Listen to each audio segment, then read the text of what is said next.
Nah, Bapak Ibu yang Allah Subhanahu wa taala rahmati, ya, maaf saya terbalik, dikasih bahasa Arabnya, nggak dikasih terjemahannya. Ya. Jadi yang menarik adalah ketika lagi tawaf, dengan bangganya dia baca, orang pada nengok semua. Nggak tanya doa begitu.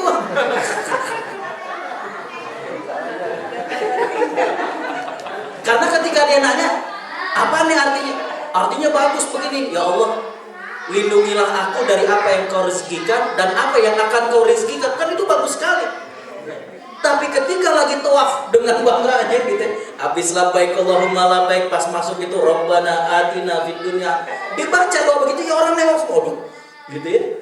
Gak taunya doa begitu kan ibu. Ya. Kembali, Nabi SAW mengatakan apabila seorang suami mendatangi istrinya dan membaca doa tersebut, kalau Allah takdirkan jadi jabang bayi, maka Allah akan lindungi anak itu. Jadi Allah akan lindungi dari gangguan, Allah akan lindungi dari godaan. Jadi bukan masalah user-usernya atau pitaknya ada berapa biji, bukan. Ya, ada kan yang orangnya bandel, wah ini anak emang dasar user-usernya ada 3 gitu. Isir aja susah karena sini belok gitu. Bukan. Ya. Mungkin salah satu di antaranya adalah karena faktor itu. Ya. Nah, Bapak Ibu yang Allah Subhanahu wa taala rahmati, jadi yang pertama adalah jauh sebelum jadi cabang bayi, Nabi mengajarkan adalah kita mendatangi istri kita dengan membaca doa. Yang kedua, ketika Allah takdirkan jadi, ini yang kemudian dikatakan sebagai at-tarbiyah qabla al-wiladah, education prenatal. Bagaimana pendidikan anak sebelum dia dilahirkan. Ini dilakukan research bagaimana mereka dicoba didengarkan, maaf ini walaupun sebagian orang-orang non-muslim, mereka diperdengarkan ya, dengan musik-musik Beethoven, Mozart dan lain. Ternyata anak itu ketika lahir sudah memiliki suatu kecenderungan, ada minat ya.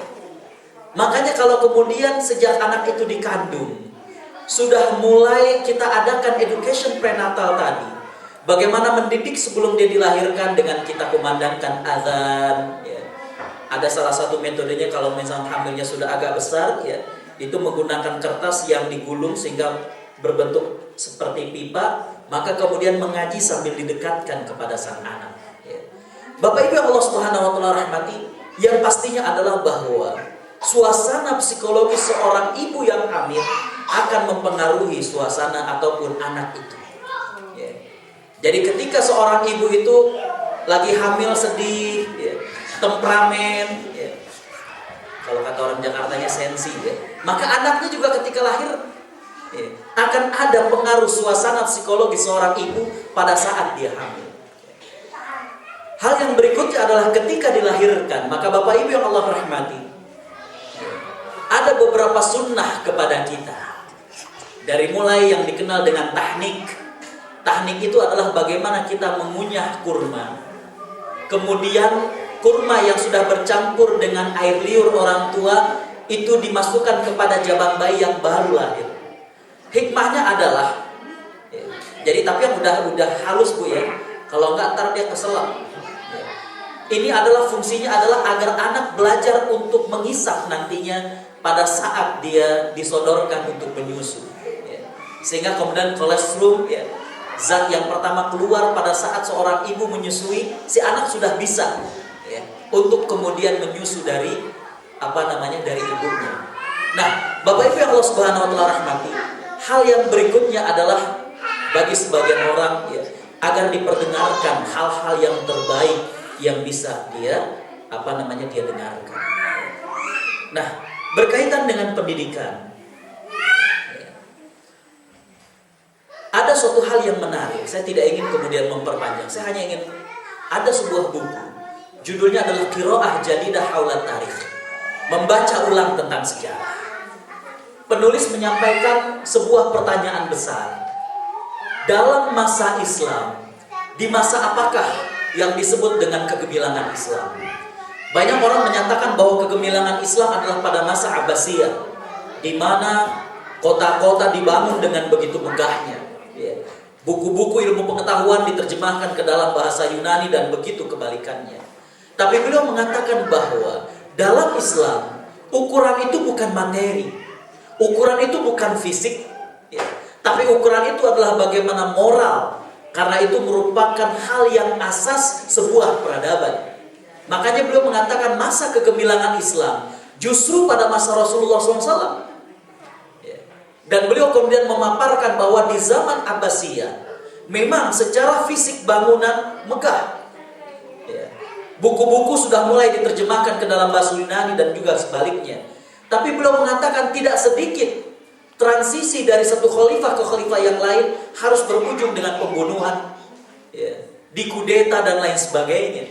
Maka beliau mengatakan dan menguatkan bahwa masa kegemilangan Islam adalah justru pada masa Rasulullah SAW. Di sini yang saya ingin kemudian sedikit mengcompare. Dalam Islam, pendidikan secara umum, target dalam sebuah negara, maka hadirin ikhwatal iman rahimakumullah, Islam mengajarkan bahwa pendidikan nasional targetnya adalah bukan bagaimana kemakmuran ekonomi sebuah negara saja. Saya mengatakan saja. Akan tetapi dalam Islam bagaimana pendidikan nasional bertujuan menjadikan manusia itu sadar akan tanggung jawab dia kepada sang penciptanya. Sehingga dengan demikian dia akan memiliki suatu pengawasan tersendiri dalam dirinya. Tidak hanya melulu tentang bagaimana memperbesar dari kognitif, dari akal dia, tanpa kemudian dia kering dan kerdil secara moral. Tidak sedikit. Makanya jujur saya mengatakan, ada juga yang sempat melihat di YouTube, saya mengatakan bahwa Indonesia nggak kurang orang pintar, yang kurang orang benar. Jadi sekali lagi bahwa tujuan dari pendidikan dalam Islam secara nasional adalah bukan saja saya mengatakan untuk kemudian menjadikan sebuah negara lebih makmur. Akan tetapi hadirin ikhwatal iman rahimakumullah adalah bagaimana menjadikan sebuah negara itu lebih bermoral. Maaf. Saya pernah beberapa saat di Australia.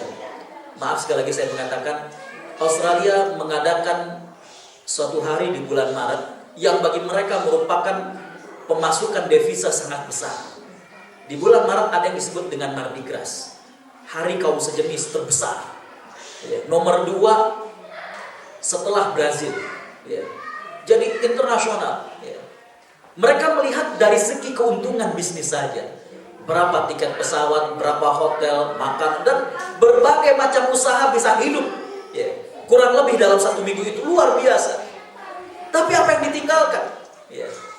Dari wali kotanya juga mengeluh karena banyak yang rusak. Belum lagi secara moral. Jadi kembali bahwa bukan saja perhitungan kemakmuran itu yang diinginkan oleh Islam. Karenanya tidak sedikit hadirin ikhwatal iman rahimakumullah kita dapati ada sebuah negara secara fisik maju, tapi ternyata tingkat dan angka bunuh dirinya juga tidak kalah tingginya. Rapuh apa yang ada dalam hati mereka. Bahkan ada sebagian negara yang maju menjadikan anak-anak mudanya merasa dendam dengan orang tuanya karena mereka dididik bagaimana orientasinya adalah bekerja, dan mereka ternyata kering secara mental. Banyak yang kemudian melampiaskannya kepada hiburan yang bersifat teknologi, sehingga kemudian justru malah menjadikan mereka kurang bersosial dan lain sebagainya. Karena itu hadirin ikhwatal iman rahimakumullah, kembali bahwa Islam justru dengan tujuan pendidiknya adalah membangun karakter, adanya apa yang disebut dengan integritas. Dan itulah Allah Subhanahu wa taala menyatakan innama yakhsyallaha min ibadihil ulama. Hanya saja yang takut kepada Allah adalah orang-orang yang berilmu. Justru semakin berilmu, semakin takut dia, semakin sadar akan kekecilan dan kekerdilan diri dia. Bukan kemudian semakin menepuk dada, menjadi dia semakin bangga. Saya pernah ke salah satu sekolah Islam di Kairo. Cukup menarik metode yang diajarkan di sana. Saya masuk ke salah satu kelas. Seorang guru bertanya kepada murid-muridnya. Dia bertanya ada suatu pertanyaan. Kemudian yang menarik adalah anak-anak yang bisa menjawab. Biasanya kalau di Indonesia kan ngangkat tangannya atau nyebutin nama. Ini enggak. Anak-anak yang bisa menjawab itu dia akan teriak, Allahu Akbar, Allahu Akbar. Saya tanya, kenapa teacher kok seperti ini? Ternyata mereka mengatakan mereka ingin mendidik Walaupun anak-anak itu bisa menjawab, tapi Allah yang memberikan ilmu kepada mereka. Jangan sampai sombong. Tidak sedikit orang yang semakin berilmu, semakin pandai, tapi semakin jauh dari Allah Subhanahu wa Ta'ala. Nabi mengatakan, man izdada ilman walam yazdad minallahi illa bu'd. Barang siapa yang bertambah ilmunya tapi nggak bertambah dekat dengan Allah, justru dia akan semakin jauh. Semakin dia ngerti hukum Islam, semakin cari kemudahan dalam itu. Dibulak dibalik. Saya sempat mengatakan, ya, ada orang, yuk kita sholat duha. Emang apa sih hukumnya? Sunnahnya muakkadah apa sunnah? Jadi hadirin ikhwatal iman rahimakumullah. Ya. Di sini kembali bahwa yang ingin saya sampaikan, Islam justru mengajarkan bagaimana dengan pendidikan itu adanya karakter. Saya tidak ingin berpanjang dan nanti kita bisa share, waktu kita terbatas. Saya hanya tertarik dengan ungkapan Ali bin Abi Thalib tentang bagaimana fase-fase dalam mendidik anak. Ali bin Abi Thalib mengatakan bahwa anak 7 tahun pertama dia adalah raja, 7 tahun kedua dia adalah kawanan perang, dan 7 tahun berikutnya dia kawan atau lawan bagi Anda. Hadirin ikhwatal iman rahimakumullah. Syahdan, ya. Sungguh ketika kita memiliki anak, apa yang disampaikan oleh Ali bin Abi Thalib merupakan fase tentang bagaimana treatment kita dalam mendidik anak. 7 tahun pertama anak ibarat raja, lompat sana, lompat sini, mau bagaimanapun dia adalah raja kita. Ya. Like or dislike, itu adalah anak kita. Ya. Makanya biasanya anak-anak tuh ketika masih kecil, maaf, baik dia orang Afrika, dia orang China, dia orang Indonesia, lucu, imut. Kalau udah gede amit-amit. Ya, jadi kalau dia masih kecil itu memang imut. Ya. Nggak ada yang lagi.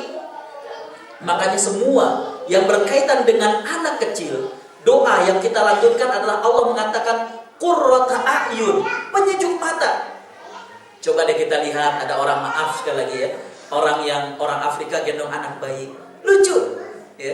Kita juga kalau kita lihat foto kita lagi kecil lucu, udah begede ya kayak begini gitu.